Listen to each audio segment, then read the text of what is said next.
देवी प्रपन्नाति हरे प्रसीद प्रसीद मातर्जगतोऽखिलस्य प्रसीद विश्वेश्वरि पाहि विश्वं त्वमेश्वरी देवी चराचरस्य शरणागत दीनार्थ परित्राणपरायणे सर्वस्यार्ति हरे देवी नारायणी नमोस्तुते। 7 तारीख का दिन बात कर लेते हैं। रविवार का अवसर है, इस दिन ग्रहण पड़ रहा है, पूर्णिमा है और साथ साथ ग्रहों का फल भी आपकी राशि के दृष्टिकोण से क्या होगा वो भी हम आपको बताएंगे। ग्रह दिखाते हैं विशेष तौर पर ग्रहण का फल आपके लिए थोड़े से खर्चों को बढ़ाने वाला रहेगा। बेकार के कामों में, जिन कामों में आपको लाभ नहीं होने वाला है, आने वाले 2-3 महीने ग्रहण के प्रभाव के अनुसार से आपको बहुत ध्यान से पैसे खर्च करने की ज़रूरत है, क्योंकि आपकी राशि के दृष्टिकोण से अपव्यय, बेकार के कामों में धन खर्च होने के योग आपकी राशि के अनुसार से दिखाई देते हैं। पंचक इस दिन विशेष तौर पर जो ग्रहों का योग दिखा रहा है, श्राद्ध भी आरंभ हो रहे हैं इस दिन से और साथ साथ सत्यव्रत भी इस दिन रहेगा। लेकिन चंद्र ग्रहण है तो इस बात का हमें ध्यान रख लेना चाहिए कि चंद्र ग्रहण से पहले विशेष तौर पर जो सूतक है वो 12 बजे के आसपास आरंभ होगा, तो उससे पहले ही सत्यव्रत कथा कर लें और उसके साथ साथ आपकी राशि के दृष्टिकोण से आपको विशेष तौर पर जो उपाय करने वो भी हम बताते हैं आपको। भाद्रपद पूर्णिमा के दिन चंद्र ग्रहण लग रहा है और ये ग्रहण बहुत विशेष है। इस ग्रहण को आपको अच्छे समझ लेना चाहिए, ग्रहण किस कारण से कहाँ पड़ रहा है और किसका प्रभाव किस प्रकार से होगा। ये ग्रहण जो है 3.5 घंटे का ग्रहण है और पूरे भारत में सब जगह दृश्य रहने वाला है। इसका प्रभाव भी बड़ा विचित्र प्रकार से जीवन पर पड़ने के योग बनने वाले हैं। चंद्रमा जिस प्रकार से शनि की राशि में स्थित होकर ये ग्रहण का योग बना रहे हैं, ये पूरी तरह से मन का और जो प्रभाव है वो विशेष तौर पर हर राशि के अनुसार से इसका प्रभाव होगा और उसके अनुसार से देखिए चंद्र ग्रहण, सूर्य ग्रहण जो है वो भारतीय संस्कृति में ये पर्व काल बताए गए हैं। बहुत सारे लोगों ने इसको भ्रांति बना लिया और पता नहीं बहुत सारे ऐसे नियम बना दिए गए हैं जिनका शास्त्र में कहीं कोई औचित्य नहीं है। जैसे जैसे काल पद्धति आती गई, लोगों ने इसको अपने अनुसार से बहुत अनेक प्रकार से अपनी भावनाएं पता नहीं कहाँ करती गई। और एक बात समझें कि ग्रहण कोई अशुभ काल नहीं है। ग्रहण एक पर्व काल के रूप में ज्योतिष विज्ञान के अनुसार जब पंचांगकर्ता लिखते हैं तो उसके संपूर्ण ग्रहण को पर्व काल कहा जाता है और ये केवल विशुद्ध आध्यात्मिक है। अपनी आत्मिक उन्नति, जीवन के कष्टों को दूर करने के लिए वो काल बताया गया है। इसका प्रभाव लोगों ने इसका अनुभव किया और उसकी छाया जो होती है वो कभी शुभ नहीं होती। इसकी छाया से बचने के लिए अनेक बहुत प्रभाव होता है। हमने अनेक केस देखे हैं। हमारे एक परिवार में व्यक्ति थे और कहा जाता है उन्होंने जब देखा, हमने वो घटना स्वयं देखी है कि उनकी माताजी ग्रहण काल में सो गई थी और जब उनका जन्म हुआ तो उनके कान कई प्रकार से बंद थे, बहुत सारी शारीरिक तौर पे विक्षिप्तियाँ थी। तो ऐसा घटनाएं बहुत सारी होती हैं। उसी घटना को बचाने के लिए शास्त्र में कहा गया है कि ऐसे समय में केवल हमको भगवान परमात्मा का भजन करने का प्रयास करना चाहिए और उस छाया को दर्शन में नहीं जाना चाहिए। छाया उस यानी आप घूमते फिरें, बहुत सारे लोग तो ऐसे भी हैं कि घूमते फिरते रहते हैं, कुछ प्रभाव नहीं होता है। शास्त्र में प्राचीन काल में ऋषियों ने इस पर शोध किया कि जो ग्रहण की किरणें होती हैं, ग्रहण का समय होता है, उसकी छाया किसी प्रकार भी शुभ नहीं मानी जाती थी, इसीलिए उससे बचने के लिए। अब आप समझे, सूर्य ग्रहण पड़ रहा हो, लोग देखने का प्रयास करते थे। खगोलीय घटना तो है, जो बाहर के वैज्ञानिक हैं वो ये केवल कहते खगोलीय घटना तो है, उसका प्रभाव पड़ रहा है। अगर देखोगे तो आंखें अंधी हो जाएंगी।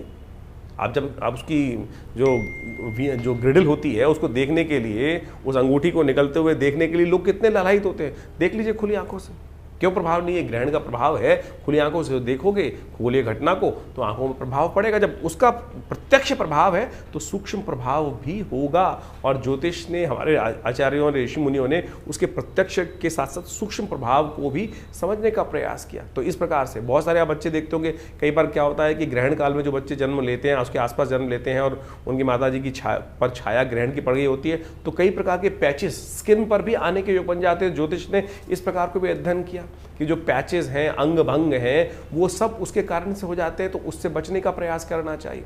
इसलिए कहा जाता है कि ग्रहण काल में बाहर ना निकलें। और क्या कहा जाता है, और अगर एक नियम बनाया गया, एक बहुत विशेष तौर पे समझने का नियम है, ग्रहण जो विशेष तौर पर साधना करना चाहता है उसके लिए कहा गया कि उस समय भोजन ना करें और भोजन ना करें उस समय बैठकर भजन करें, परमात्मा का आराधना करने का प्रयास करें। और यदि वो नहीं करेंगे तो क्या होता है उसके लिए, और उसके साथ साथ ये नियम बताया कि उनके लिए नियम है कि आप ग्रहण का जब सूतक काल आरंभ हो जाए तो आप भोजन ना करें। और उस समय अपने आप को तैयार करें। जब ग्रहण आ जाए तो उस समय साधना करें, मंत्र जप करें और दान पुण्य करें। ग्रहण के आरंभ में आपको स्नान करना चाहिए, ग्रहण काल में यज्ञ करना चाहिए और ग्रहांते दानम, ग्रहण के अंत में दान करने की व्यवस्था है। ये नहीं तो बहुत सारे लोग क्या करते हैं कि ग्रहण काल में कौन दान लेगा? ग्रहण काल के अंत में हमें दान देने का प्रयास करना चाहिए। ग्रहण काल में जो कार्य किया जाता है, कहा जाता है उसका 100 गुना अधिक प्रभाव पड़ता है। तो इसलिए ग्रहण को पर्व कहा गया है। जो मंत्र आप जब साधारण समय में करेंगे, यदि मानसिक तौर पर ग्रहण के समय में उस मानसिक जप को कर लें तो उसका कई गुना अधिक प्रभाव हो जाता है। ग्रहण काल में यदि यज्ञ कर लें तो उसका जो वैसे ही मंत्र जप से कई 10 गुना अधिक प्रभाव यज्ञ के जप का बताया गया, मंत्र के जप का से ज्यादा 10 गुना प्रभाव यज्ञ का बताया गया है। और वही यदि ग्रहण काल में कर लेंगे तो कई गुना अधिक उसका प्रभाव, 100 गुना अधिक प्रभाव उस कर्म का उस समय में होता है। एक बार एक कार्य कर रहा था, बहुत सारे एक व्यक्ति ने मुझसे बड़ा अजीब सा प्रश्न किया कि ग्रहण काल में हम तो शारीरिक संबंध बनाएंगे, ग्रहण काल में शारीरिक संबंध बनाते। मैंने कहा तुम नहीं हो, पहले तुमसे भी पहले बहुत सारे हुए हैं, तुमसे भी पहले इस कार्य करने के लिए बहुत सारे हुए हैं। केकसी का वर्णन शास्त्र में आता है, रावण की माता का। कहा जाता है कि ग्रहण एक संधि काल है, ग्रहण एक संधि काल है और संधि काल के अंदर हमें केवल परमात्मा का स्मरण करने का प्रयास करना चाहिए। केकसी ने संधि काल के अंदर ऐसे ही समय के अंदर शारीरिक संबंध बनाए और कहा जाता है कि रावण की उत्पत्ति उसी ने हुई, रावण की उत्पत्ति उसी ने हुई, उसी काल में संपर्क बनाने के कारण से वो समय जिस कार्य के लिए जो श्रेष्ठ कार्य उसको ही हमें समझने का प्रयास करना चाहिए। लोग समझते नहीं हैं। शास्त्र में इस कथा को वर्णित किया गया है कि संध्या काल में, और ऋषि कह रहे थे अरे क्या करने जा रही हो तुम, इस समय में परमात्मा कामातुर होकर इस समय का संबंध बनाने का समय नहीं है, ये समय कुछ और होता है। लेकिन केकसी मानी नहीं और केकसी ने उसके कारण से ही रावण की उत्पत्ति हुई। तो यानी आप समझे कि बहुत सारे लोग आज की तारीख में खुराफात दिमाग में लोगों को चलती रहती है, और जैसी खुराफात आपने जो प्रश्न आपके मन में उठ रहे हैं, हमारे शास्त्र इतने बड़े हैं कि कहीं ना कहीं उस आपसे पहले वो प्रश्न लोगों के मन में उठ चुके हैं। और इस प्रकार के जब मैं एक प्रोग्राम कर रहा था तो मैंने मुझे याद आ गया, तो ये ऐसा प्रश्न एक व्यक्ति ने मुझसे किया, तो मैंने यही सार उस समय उपस्थित किया था कि आप पहले नहीं है भैया, आपसे भी पहले बहुत सारे लोग इस प्रकार का व्यभिचार कर्म कर चुके हैं, तो उसका प्रभाव होता है। तो आप समझें ये ग्रहण काल जो है, ये पर्वकाल जो इस दिन बनने जा रहा है, जो समय चंद्र ग्रहण का बन रहा है 3.5 घंटे का रहेगा, करीब रात्रि में भारत के टाइम के अनुसार से समझें तो करीब 21 बज के यानी 9:57 पे शुरू होगा ये समय, और रात्रि में अगले दिन जो समय रहेगा जिसको गणनाओं में लिखा जाता है 25:27 यानी रात को 1:27 तक ये ग्रहण काल चलने वाला है। कोशिश करें इस समय भगवान के नाम का स्मरण करें। हमने विवेकानंद योगाश्रम में इस पूरे ग्रहण काल के अंदर यज्ञ रखा है और उसमें बहुत सारे विभिन्न मंत्रों का, विभिन्न प्रयोगों का हम सामूहिक तौर पे बहुत सारे कार्य करते ही आए हैं। और ऐसे में कहा जाता है कि अपने कष्टों को दूर करने के लिए हमें अवश्य कुछ ना कुछ भगवान का स्मरण, मंत्र जप अवश्य अपने रूप में रहने का प्रयास करना चाहिए। उससे आपके जीवन में कष्ट दूर होने का योग बनेगा। ये सिद्धांतिक तौर पर हमें समझ लेना चाहिए। ये बिल्कुल सत्य प्रमाणित चीज़ें हैं, इसमें कहीं कोई कपोल कल्पित नहीं है। आप समझें ग्रहण काल के अंदर क्या कहा जाता है कि अगर ग्रहण के पंचांग के अंदर नियम सोचें कि जो ये नियम है ये साधक के लिए हैं। अबाल जो बच्चे छोटे जो बच्चे हैं प्लस जो वृद्ध हैं या बीमार हैं वो दवाई भी खा सकते हैं, वो अपना भोजन भी कर सकते हैं। ये भोजन का नियम जो है, यदि ये वो नियम होता कि ऐसे में कुछ विकड़ने पड़ती हैं और विकड़ने पड़ने से भोजन सब खराब हो जाता है, तो फिर क्यों बच्चों को और वृद्धों को और साथ साथ जो बीमार हैं उनको उससे नियम से हटा दिया गया? अब ये भ्रांति कहाँ से फैली है? पंचांग, किसी पंचांग को उठा के देखो, उसके अंदर पंचांग करता या ग्रहण के नियम के विरावली के अंदर ये लिखा गया है कि ये जो नियम है इसमें बच्चों के लिए नियम नहीं है, ये नियम जो है वृद्धों के लिए नहीं है, बीमारों के लिए नहीं है। वो अपनी जो नियम कर रहे हैं वो कर सकते हैं, ये साधना के नियम है। तो आज जो एक से एक विद्वान लोग उपस्थित हो जाते हैं और कह देते हैं कि खाना खराब हो गया, ऐसा हो गया, वैसा हो गया, ये बाह्य बातें लोगों ने उपस्थित कर दी। तो इसको उस प्रकार से ना ले। मैंने आपके समक्ष, हमने यहाँ पे बहुत छोटा सा एक विवेचना यहाँ अपनी मति के अनुसार से उपस्थित करने का प्रयास किया है। खैर ग्रहण के काल में आप कोशिश ये करें अवश्य अपने मंत्रों को, जो कष्ट जीवन में चल रहा है उसकी निवृत्ति करने के लिए भगवान के मंत्र जो है, जो भी आपके ग्रहों के मंत्र हैं, कैसे भी मंत्र हैं, भगवान शंकर के मंत्र हैं, महामृत्युंजय मंत्र हैं, उन सब का यथाउचित भाव से जप करने का प्रयास करें, कीर्तन करें, भगवान के नाम का मानसिक तौर पर स्मरण करने का प्रयास करें, यज्ञ कर सकते हैं, मूर्ति पूजा नहीं।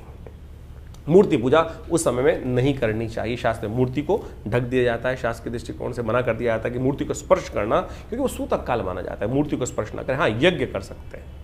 ये आर्णिक सूत्रावली बहुत सारे ग्रंथों में इसको कहा गया है, मंत्र महार्णव इत्यादि समस्त ग्रंथों में, नियम में, धर्म सिंधु के अंदर इस बात को वर्णित किया गया है कि ग्रहण के आरंभ काल में हमको क्या करना चाहिए। ग्रहण आरंभे हमको स्नान करना चाहिए, ग्रहण काले यज्ञ करना चाहिए, ग्रहणांते हमें दान करने का प्रयास करना चाहिए। तो आपकी राशि के अनुसार से क्या कुछ होने वाला है वो भी आपको समझने को मिलेगा। बहुत बढ़िया तरह से हमने इन सब चीज़ों को यहाँ रखने का प्रयास किया है, समझ लेंगे तो अच्छा रहेगा। तो तुला राशि वालों, आपकी राशि के दृष्टिकोण से आपको समझ लेना चाहिए कि ग्रहण का प्रभाव आपके लिए किस प्रकार का पड़ने वाला है। ये ग्रहण आपके लिए जिस प्रकार का योग लेकर आया है, वैसे तो आपकी राशि के दृष्टिकोण से आपके लिए अच्छा हिम्मत को जगाने के योग दिखाई देते हैं, आगे आने वाले समय में पुरुषार्थ से आपको लाभ प्राप्ति के योग दिखाई देते हैं। लेकिन बेकार के कामों में जिनमें आपका कोई लाभ नहीं है, उनमें धन खर्च अधिक होने के योग बन सकते हैं। तो इसलिए आपको खासतौर पे अपने खर्चे का ध्यान रखना पड़ेगा। अपव्यय होने के योग, धन के अपव्यय, बेकार के कामों में जिनकी कोई आवश्यकता नहीं है वहाँ, तो इसलिए हर चीज़ को सोच समझकर कार्य करने की ज़रूरत है। इस दौरान आपकी राशि के दृष्टिकोण से इस वक्त ग्रहों की स्थिति जो चल रही है वो आपके लिए बहुत लाभप्रद है, बहुत बढ़िया लाभप्रद है।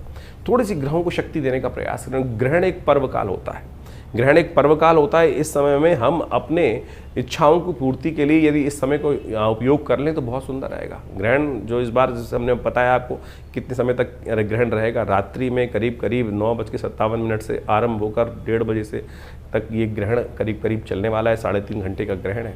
तो कोशिश ये करें इस समय में अपने ग्रहों को शक्ति देने का प्रयास करें। बृहस्पति ग्रह इस वक्त पूरी तरह से आपके ग्रहों भाग्य जगाने के योग बना रहा है और बहुत जल्दी परिवर्तन की तरफ भी जाने वाला है। तो ऐसे में कोशिश ये करें बृहस्पति को और ताकत दें। ओम ग्रांग ग्रीं ग्रौंग से गुरुवे नमः इस मंत्र का जप यथाउचित भाव से करने का प्रयास करें। हो सके तो भगवान विष्णु के मंत्र का भी ओम नमो नारायणाय मानसिक तौर पे जप करने का प्रयास करें और ये आपके लिए बड़ा कल्याणकारी रहेगा। तो ऐसे में इन मंत्रों को जप यदि आप कर बहुत बढ़िया तरीके से इसका लाभ लें, वाइब्रेशंस का लाभ लें, तो हमने इसके लिए व्यवस्था कर दी है कि हमारे चैनल पर हमने पूरी तरह से इनके ऑडियोज़ बना दिए 108 मंत्र के। बहुत सारे लोग मंत्र का उच्चारण करते वक्त थोड़ा सा गलती कर देते हैं, कहाँ उच्चारण विसर्ग है, कहाँ हलंत है, कहाँ अनुस्वार है। तो उसको समझते हुए सही रूप से आप उन वाइब्रेशंस को उपयोग करते हुए हमारे चैनल पर जाकर मंत्र सेक्शन में ये समस्त मंत्र विद्यमान है, तो उनका आप जप कर सकते हैं। कहा जाता है कि ग्रहण काल में जो भी हम यज्ञ इत्यादि पुण्य इत्यादि करते हैं उसका बहुत विशेष प्रभाव है। शास्त्र के दृष्टिकोण से कहा गया है ग्रहण आरंभ काल में स्नान करना चाहिए, ग्रहण के मध्य काल में हमको यज्ञ करना चाहिए, ग्रहण के अंत काल, ग्रहण जब समाप्त होने वाला हो या हो चुका हो तब उसके बाद दान करने का प्रयास करना चाहिए। इस बात को हमें विशेष तौर पर, तो हम यदि इन मंत्रों का यज्ञ कर सके, शास्त्रोक्त है, तो बहुत सारे लोग भ्रांति उत्पन्न करने का प्रयास कर लेते हैं बहुत सारी बातों। हाँ, मूर्ति पूजा निषेध है शास्त्र के दृष्टिकोण से, मंदिर के द्वार बंद कर दिए जाते हैं। तो ऐसे में इस शुद्ध बहुत सुंदर चंद्र ग्रहण के अवसर पर अपने ग्रहों को बल देने का आपको प्रयास करना चाहिए। इस वक्त गजकेसरी योग आपकी राशि में विद्यमान होकर ग्रहण पूरी तरह से बहुत बढ़िया तरीके से लाभ देने के योग आपकी राशि बनाता दिखाई दे रहा है। बस थोड़े से अपव्यय को यदि आपने कम कर लिया तो ऐसे में कोशिश ये करें पीली चीज़ों का दान। गौशाला में चने की दाल को भिजवा दीजिए, ग्रहण काल में हाथ लगा के रख दीजिए और अपने संकल्प करके रख दीजिए और सुबह उसको भिजवा दीजिए गौशाला के अंदर। ये बहुत श्रेष्ठ चने की दाल या चना विशेष तौर पर भिगो के रखवा दीजिए, चने की दाल को रख दीजिए हाथ लगाकर, सुबह सुबह उसको भिजवा दीजिए गौशाला में। ये आपके लिए बहुत श्रेष्ठ रहेगा, आपके लिए कष्टों को निवारण करने का योग बनाता है। ग्रह योग आपके लिए जिस प्रकार के हैं वो हमने आपको समझाया। तो इसके साथ साथ आप समझ लीजिए, देखिए श्राद्ध का महीना आरंभ हो गया है कि श्राद्ध काल में किस प्रकार से हमें नित्य प्रति करना चाहिए वो भी हम आपको वर्णित बताने वाले हैं इस कार्यक्रम के अंदर। बहुत सारे प्रत्यक्ष अनुभव भी आपके साथ साझा करने वाले हैं। 8 तारीख का ग्रह योग किस प्रकार का है वो भी समझ लीजिए। सोमवार का अवसर है, प्रतिपदा उस दिन तिथि है, अश्विन का महीना आरंभ हो जाएगा इस दिन से, और ग्रहों का परिवर्तन का योग बनता दिखाई दे रहा है जो आपके लिए सुबह तो बहुत अच्छी दिखाई देती है। पॉजिटिव वेव्स रहेंगी, मनोमस्तिष्क में विचार अच्छे रहेंगे, आगे बढ़ने के कुछ न कुछ रास्ते बनते दिखाई देंगे। लेकिन जैसे जैसे दिन आगे बढ़ेगा कहीं ना कहीं शारीरिक या मानसिक तौर पर या विशेष तौर पर बाजार की तरफ से कुछ न कुछ एंजाइटी डिसऑर्डर्स, मानसिक तौर पे थोड़ी समस्याएं उत्पन्न होने के योग दिखाई देते हैं। इसलिए सुबह सुबह एक काम करें, भगवान शिव का ध्यान कर दूध से भगवान शंकर का अभिषेक कर लें तो बहुत अच्छा रहेगा। महामृत्युंजय मंत्र का जप करना भी आपके लिए अच्छा दिखाई देता है। प्रतिपदा का श्राद्ध इस दिन विद्यमान है। तो अपने जो भी दिवंगत आत्माएं प्रतिपदा के दिन गई हों परिवार के अंदर, उनके निमित्त ब्राह्मण भोजन, कौवे को, श्वान को समस्त रूप से जिस प्रकार शास्त्र में वर्णित है वो अवश्य करने का प्रयास करें तो आपके लिए अच्छा रहेगा। यदि बहुत सारे लोग हैं कि जो कहीं ना कहीं बाहर विदेश में रहते हैं, बहुत सारी व्यवस्थाएं नहीं हो पाती, वैसे तो जहाँ चाह वहाँ रहा। अगर आप ब्राह्मण जी को, पंडित जी को भोजन नहीं करा पा रहे हैं तो कोई बात नहीं, गऊ को खिला दीजिए, और नहीं तो श्वान को डाल दीजिए, चींटियों को डाल दीजिए, भिक्षु को डाल दीजिए। और नहीं तो हमारे आश्रम में सुंदर व्यवस्था हमने करी है कि आप सब लोग उसका लाभ ले सकते हैं। अपने नाम से, अपने गोत्र से गायत्री यज्ञ इत्यादि समस्त चीज़ों को कराने की व्यवस्था है। उसके बारे में डिटेल वर्णन अभी आखिरी में भी दिया जाएगा आपको। 9 तारीख का दिन बात कर लेते हैं, मंगलवार का अवसर। द्वितीय तिथि विद्यमान है, सर्वार्थ सिद्ध योग बना हुआ है। ग्रहों के दृष्टिकोण से समय थोड़ा हल्का दिखाई देता है। अननेसेसरी कामों में थोड़ा धन व्यय ज़्यादा होने के योग दिखाई देते हैं, तो थोड़ा बैलेंस होकर चलने की ज़रूरत रहेगी। मन थोड़ा सा कहीं ना कहीं किसी कारण से परेशान होने के योग बनते दिखाई दे रहे हैं। ऐसे में आपकी राशि के दृष्टिकोण से मन को बल देने की ज़रूरत है। हाँ ना की स्थिति मन में थोड़ी ज़्यादा परेशान कर सकती है, एंजाइटी डिसऑर्डर को बढ़ा सकती है। तो दृढ़ भाव से विचार कर कर, शांत बैठकर, चीज़ों को समझकर फिर कार्य करना आपके लिए अच्छा रहेगा। ऐसे में आपकी राशि के दृष्टिकोण से थोड़ा हनुमान जी का जप कर लें, हनुमान चालीसा का पाठ कर लें, सुंदरकांड का पाठ कर लें, वो आपके लिए बड़ा शिष्ट रहेगा। हमने विवेकानंद योग आश्रम में इस दिन सुंदरकांड का सुंदर कार्यक्रम रखा है, आप चाहें तो उसमें सम्मिलित भी हो सकते हैं। 10 तारीख बुधवार का अवसर है। तृतीया तिथि विद्यमान है और इस दिन ग्रहों का परिवर्तन का योग बन रहा है। वो डेफिनेटली आपके अंदर अच्छा सा परिवर्तन करेगा, लेकिन दिन थोड़ा स्ट्रगलिंग दिखाई देता है। चीज़ों को निर्णय लेने के लिए थोड़ा सा आपको विचार करना चाहिए। बहुत जल्दी किसी चीज़ में डिले, जो डिसीजन लेने से बचना चाहिए, इस बात का ध्यान रखते हुए कार्य करें। भद्रा रहेगी करीब दोपहर तक। दोपहर के बाद आपके ग्रह एकदम परिवर्तन का योग बनाएंगे, नया मोटिवेशन जागता दिखाई दे रहा है, चीज़ों में अच्छी इंप्रूवमेंट आने के योग दिखाई देते हैं। पंचक भी समाप्ति की तरफ जा रहे हैं। जो पिछले 5 दिनों से पंचक का योग बना हुआ था वो भी आज समाप्त होने का योग बन जाएगा, तो अच्छा रहेगा आपकी राशि के दृष्टिकोण से। तो इसलिए समय के अनुसार से लाभ लेते हुए कार्य करें। तो राशि के अनुसार से तो आपने अपने दिन पर दिन किस प्रकार के ग्रह योग बन रहे हैं वो आपने बहुत सुंदर तरीके से समझे। ग्रहों का प्रभाव तो वास्तविक तौर पर हर प्राणी पर, जगत के विशेष जड़ है या चेतन है, उन सब पर भी पड़ता दिखाई देता है शास्त्र के दृष्टिकोण से। और उसके प्रभाव के अनुसार से ही जीवन में, संसार में जो कुछ परिवर्तन के योग बनते हैं वो बहुत अच्छे से समय समय पर लोग उसको अवगत कराते ही रहते हैं हम लोग आपको। लेकिन आपके जीवन में ग्रहों का प्रभाव किस प्रकार से है और उस आने वाले प्रभाव को समझकर जीवन में परिवर्तन का रास्ता हम सब प्राप्त कर लें, शुभ प्राप्त करने के योग बना लें, वो ज्योतिष का वास्तविक उद्देश्य है और उसको हमें अच्छे समझना चाहिए।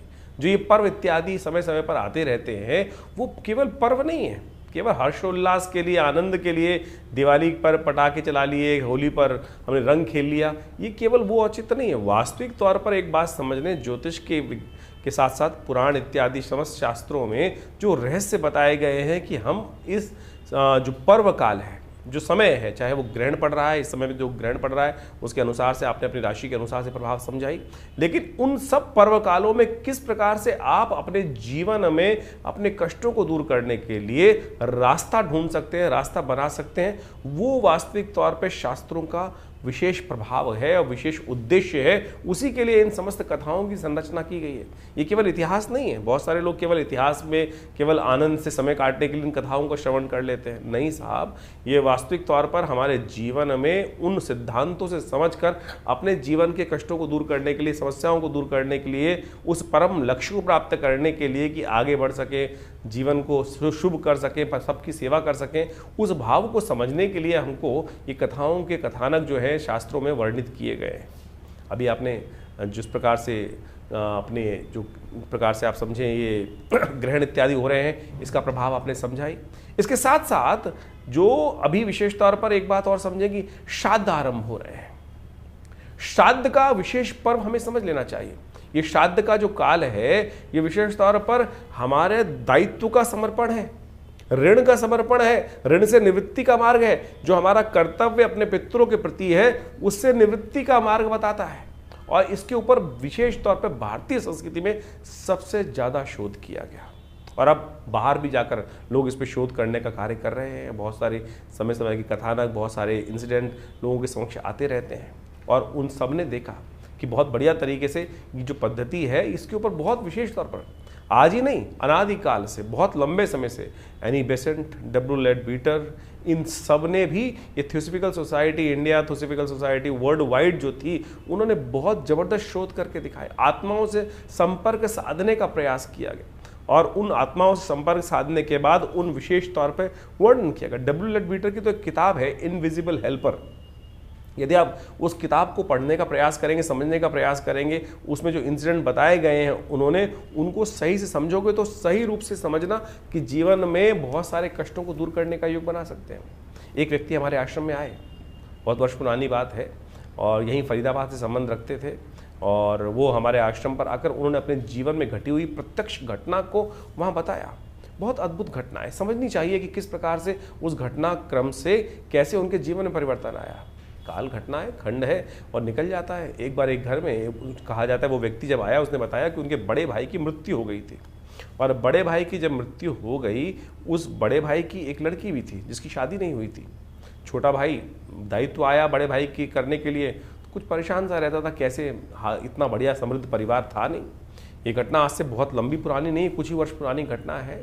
और हमारे आश्रम में हमारे पिताजी उन दिनों विद्यमान थे, उनके समक्ष आकर उसने जब ये बात रखी, आज बाई चांस वो बात हमको याद आ गई। हमको समझना चाहिए किस प्रकार से दिवंगत आत्माएं आपके जीवन में आकर आपके कष्टों को दूर करने का योग बना सकती हैं।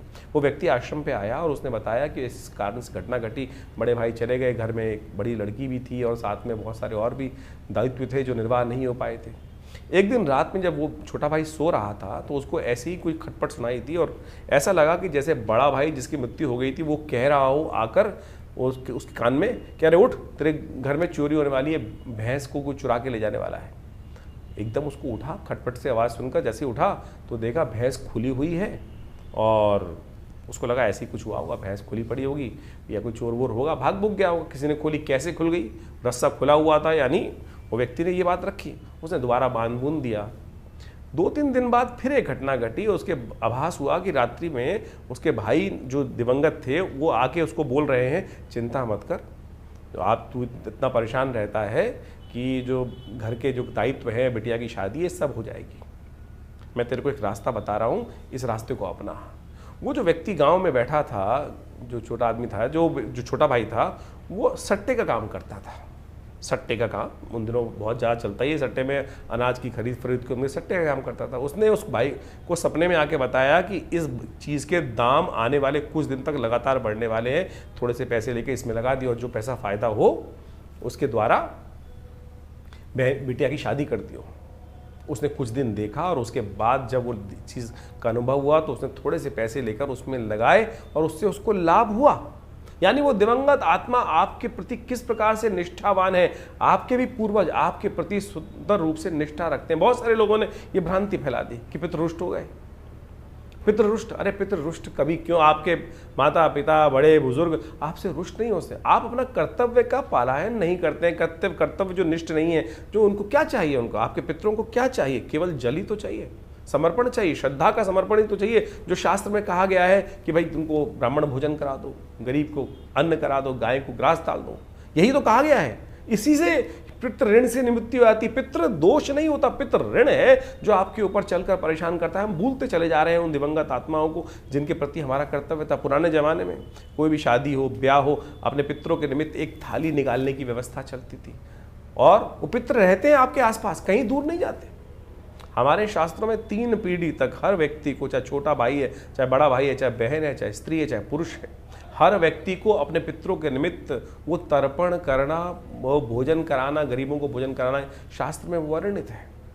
केवल ब्राह्मण को ही नहीं, इस बात को कि बहुत ब्राह्मण यदि जमा सके तो बहुत श्रेष्ठ है। भारतीय संस्कृति में जिस प्रकार से बताया है, नहीं तो किसी भी भिक्षुक को, किसी भी गाय को, बहुत सारे शास्त्र में कथाएं आई हैं कि ब्राह्मण नहीं मिल रहे थे लोगों को तो गऊ को भी खिलाया लोगों ने, और वही कर्तव्य शास्त्र में बिल्कुल ठीक हुआ।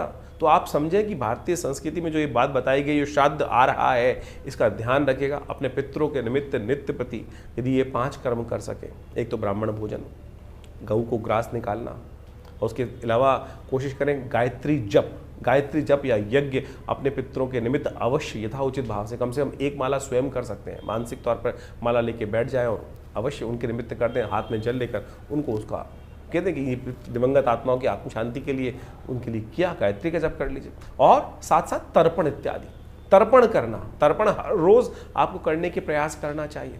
थोड़ा जल लेकर इस तीर्थ, पितृ तीर्थ से, अंगूठे से लेकर इस क्षेत्र से इन पूरे के पूरे जो 16 दिन पड़ेंगे, पितृपक्ष जो आता है, हर रोज अपने जिसमें जो भी दिवंगत, आपको याद है, ऋषि तर्पण, पितृ तर्पण, हमें दिवंगत जो करना चाहिए अवश्य शास्त्र में नियम है, उनको करने का पूरा विधान शास्त्र में वर्णित है। किसी अच्छे विद्वान ब्राह्मण के द्वारा करा देंगे तो बहुत अच्छा लगेगा। तो ये सब चीजें, अभी तो एक बहुत बड़ी घटना घटी, विश्व के एक बहुत बड़े, अमेरिका के एक बहुत बड़े एक्टर हैं, उनके परिवार में किसी की मृत्यु हुई और वो व्यक्ति, जो लड़का था उनका, वो बार बार उनके सपनों में आ रहा था और सपने आके उसको लगता था कि ये स्थिति इसकी अच्छी नहीं है। बहुत कुछ उसने अपने धर्म के अनुसार से, ईसाईयत के अनुसार से करने का प्रयास किया, लेकिन वो बहुत से डॉक्टरों को दिखाया, एक बहुत बड़ा एक्टर है, और उनके साथ वो घटना घटी और फिर वो भारत में आते हैं। और जब कुछ कई साइकोलॉजिकल, उनको लगा कि साइकोलॉजिकल डिसऑर्डर हो गया, साइकेट्रिस्ट को दिखाया, बहुत सारे, जिस प्रकार से कोई रास्ता नहीं निकल रहा था, लेकिन फिर जब भारत में आए और संपूर्ण रूप से तर्पण इत्यादि का जो कार्य जो भारतीय संस्कृति में बताया गया, विद्वानों के द्वारा कराया गया, फिर उसने अपनी ऑब्जर्वेशन लिखी है कि नहीं, उसके बाद से वो समस्या है। तो हमारे पास तो लगातार इस प्रकार के लोग पूरे विश्व से आते ही हैं, और जो जो पद्धति हमने कराई, जो जो पद्धति शास्त्र में वर्णित है, वो सब हमने कराई। तो आप सत्य माने, वो जो कष्ट जीवन में चल रहा था, लगातार आत्माएं आके परेशान, अगर आपके सपने में कोई दिवंगत आत्मा बार बार आ रही है, आपके पितरों के निमित्त जो आत्मा आ रही है और वो किसी अच्छी अवस्था में नहीं है, तो समझ लीजिए कहीं ना कहीं पितृण है और वो अपेक्षा कर रही हैं आपके साथ कि हमको अपना, आपके कर्तव्य जो है वो सही से नहीं कर पा रहे हैं, तो उनके लिए गायत्री जप करा दीजिए। गायत्री सवाला गायत्री जप कराना। और इन श्राद्ध काल, वैसे तो हर रोज़ हमारे यहाँ तो कहा गया है कि हर लड़के को, लड़की को अपने जो पितृगण हैं उनके निमित्त थोड़ा सा तर्पण अवश्य करना चाहिए। नित्यपति देवताओं की पूजा करते वक्त जो संध्या वंदन किया जाता है, उसके साथ पितरों के निमित्त तर्पण करना भी शास्त्र में बहुत ज़रूरी बताया गया है, तो आप अवश्य करें। हमने इस पितृपक्ष में आश्रम पर विशेष व्यवस्था करा रखी है कि जो जो अपने पितरों के निमित्त गायत्री यज्ञ कराना चाहते हैं, या जो विशेष तौर पर उनके निमित्त ब्राह्मण भोजन इत्यादि समस्त कार्य यदि घर पे नहीं कर पा रहे हैं, तो कम से कम अवश्य हमारे आश्रम में पूर्ण व्यवस्था उनकी रहेगी। अपने पितरों के निमित्त गायत्री जप इत्यादि समस्त जो शास्त्र वर्णन तरीके हैं दिवंगत आत्माओं की आत्म शांति के लिए अवश्य कराने का प्रयास करें, और देखेंगे उससे मन शांति प्राप्त होती है। मन के बहुत सारे भार जो हैं, बार बार इस प्रकार की समस्याओं को ठीक करने के लिए खुद कर सके तो बहुत बढ़िया है, खुद कर सके तो बहुत बढ़िया। अपने पितरों के निमित्त एक घटना घटी, हमारे आश्रम पर आने वाला एक जातक था, और वो खूब अच्छा पिताजी के शिष्य रहे और खूब अच्छा, बहुत बढ़िया पैसा वैसा खानदान में छोड़ के गए। और आप सत्य माने कि उनका एक दिन समय आया, शरीर पूरा हो गया, जब उनकी वार्षिक श्राद्ध कर रहे थे उनके घर वाले, तो बाई चांस वो जो कपड़े थे कुछ हल्के, जिस प्रकार के वो पहनते थे, वो किसी हल्के कपड़े लेके आए। आप समझे, उस दिवंगत आत्मा ने उस व्यक्ति को आकर बताया कि क्या मैं इतना छोड़ गया, इससे संतुष्टि नहीं हुई, क्या तुम मेरे पहनने लायक कपड़े भी उस प्रकार से नहीं कर सकते? यानी दिवंगत आत्माएं आती हैं और आपसे अपेक्षा रखती हैं इतना ही कर्म करने की आपको आवश्यकता है। बहुत सारे लोग, अभी एक हमारे पास एक व्यक्ति आया, बहुत दिन पहले मैं किसी कार्यक्रम में उपस्थित था, और कार्यक्रम में उपस्थित होते हुए था, वहाँ पर उस व्यक्ति ने मुझ प्रश्न किया, शायद टीवी पे ही था, किसी टीवी चैनल पर ही लाइव डिस्कशन चल रहा था, उस पर कॉल किया उसने कि महाराज ये बताएं कि हमारे घर में ऐसी ऐसी घटना तो नहीं हो जाएगी। मैंने कहा क्यों, क्या हुआ? बोले कि कोई बीमार है, अगर वो मर जाएंगे तो हम बर्बाद हो जाएंगे। मैंने कहा ऐसी क्या बात है, क्यों बर्बाद हो जाओगे? बोले हमारे गांव में परंपरा है कि हमारे यहाँ कोई किसी की मृत्यु होने पर पूरे गांव के जो 3-4 हज़ार आदमी, उनको भोजन कराने की व्यवस्था करनी पड़ती है, और उसी से पितरों की निवृत्ति होती है। ये शास्त्र में कहीं वर्णित नहीं है भाई, शास्त्र में कहीं नहीं कहा गया इस प्रकार की बातें कि आप उधार लो, पैसे नहीं है और उससे लेकर लोगों को भोजन कराओ। यदि पितृ कार्य करने के लिए आप कोई पैसा उधार लेकर अपने पितरों का तर्पण इत्यादि कार्य कर रहे हैं, तो पितृ उससे संतुष्ट नहीं होंगे। शास्त्र में वर्णित नहीं है। आपकी जितनी, अगर आप घास भी गाय को खिला देंगे ना, तो वो भी वास्तविक तौर पर आपके पितरों के दायित्व से निवृत्ति के लिए, उनकी संतुष्टि के लिए बहुत है। आप भाव भी कर देंगे, तर्पण भी कर देंगे, जल से ही तर्पण हो सकता है। और इसका शास्त्र में कोई बहुत पैसा नहीं चाहिए किसी को। ये बात ध्यान रखें कि पैसों से पितृनिवृत्ति नहीं। आपके घर में कोई दिक्कत है, बहुत ज़्यादा इसलिए इस बात को हमको अच्छे से समझ लेना चाहिए। तो ये सारी बातें हमने आपके समक्ष इसलिए रखी क्योंकि श्राद्ध पक्ष अभी आरंभ हो रहा है, हमने इस कार्यक्रम में आपको बताया ही। तो अवश्य इन सब चीज़ों को समझकर इनको करने का प्रयास करें। इससे आपके जीवन के बहुत सारे कष्ट दूर होने के योग अद्भुत रूप से बनेंगे। और हमारा ये संस्थान लगातार इनसे संबंध में बहुत सारे कार्य करता ही रहता है। समय समय में बहुत सारे यज्ञ इत्यादि बहुत सारे कार्यक्रम चलते ही रहते हैं। आप सब उनमें जुड़ सकते हैं। हर रविवार को तो विशेष कार्यक्रम यज्ञ का होता ही है, मंगलवार को सुंदरकांड का पाठ होता है और बहुत सारे समय समय पर उत्सव के यज्ञ रहते हैं। अभी नवरात्र का यज्ञ रहेगा बहुत बड़ा, उसमें सम्मिलित सचंडी का सुंदर कार्यक्रम रहेगा। तो ये सब जो उत्सव जिससे हमने आरंभ किया था, ये उत्सव है, ये केवल उत्सव नहीं है, ये केवल पर्व नहीं है, ये हमारे जीवन के कष्टों को दूर करने का सुंदर मार्ग है। तो अवश्य इनको हमें अपनाने का प्रयास करना चाहिए और इनसे वैज्ञानिक विधान जो है इनको समझते हुए कार्य करने का प्रयास करना चाहिए।